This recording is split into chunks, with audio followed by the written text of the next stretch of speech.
This is Paul Nobles from Eat to Perform, and I just wanted to make a short video on why we support the Granite Games and why we think that it's a really special event, especially if you've never been there or participated. First of all, in terms of the open for Eat to Performers, it's going to be similar to the opens that you guys have probably seen where there's a scaled event. It never made any sense to me that you would have a scaled event but there would be no end goal for the scaled people. In the case of the Granite Games, there are athletes that can compete in scaled, but also there's going to be a lot of prizes. So we send a lot of our customers to the Granite Games for this reason, because they get value for it. The other thing that I think is really important is that, first of all, it's a Minnesota business. We're a Minnesota business and we support that. But it's also in the small town of St. Cloud, Minnesota.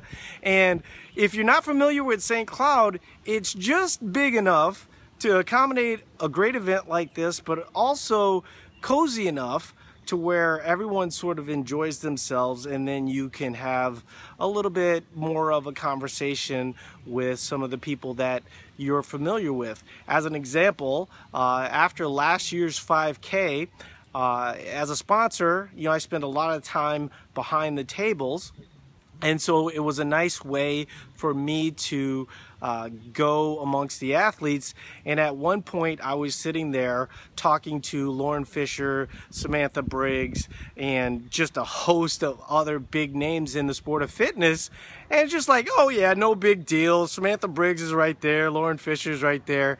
And it's just a cozy way to have a good event that your members can enjoy, and it's a fun time, and it's something that I think everybody should be excited about, and I think we need to support the events that are in our communities, and that's what Eat to Perform is choosing to do in our sponsorship of the Granite Games. So I hope this helps.